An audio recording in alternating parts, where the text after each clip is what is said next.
ఏడ పొద్దు పోతలేదు గల్ ఇంటికాడ జరసేపు కూర్చొనత్తా.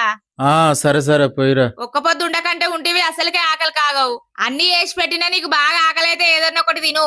సరే సరే పోవే.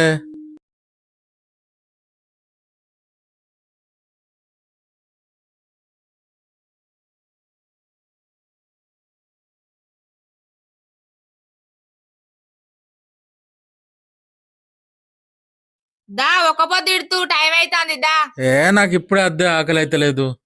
నిన్న పొదువుకంగా తిన్న తిండి ఇలా పొద్దుందా కుపాసే ఉంటివి ఆకలి కాకపోవడేంది. కొద్ది ఆగరాదే తింటే గాని. నేను గాలి ఇంటికి పోయేటప్పుడు ఏదన్నా ఒకటి తినవన్నా. పూరి తినవా? ఒకటి. మరి వడ ఒకటి. మరి దోసకాయ ఒకటి. అరటి పండ్లు ఒకటి. మరి సేపులు ఒకటి. అవ్వా పాపం పాడుగాను ఒక్క పొద్దు ఒక ముందు ఇవన్నీ ఎందుకు తిన్నావు? నువ్వే కాదే బాగా ఆకలి అయితే ఏది ఒక్కటి తినవన్నావు. అవ్వా నేను చేసిన దాంట్లో ఏదో ఒకటే తినవన్నా.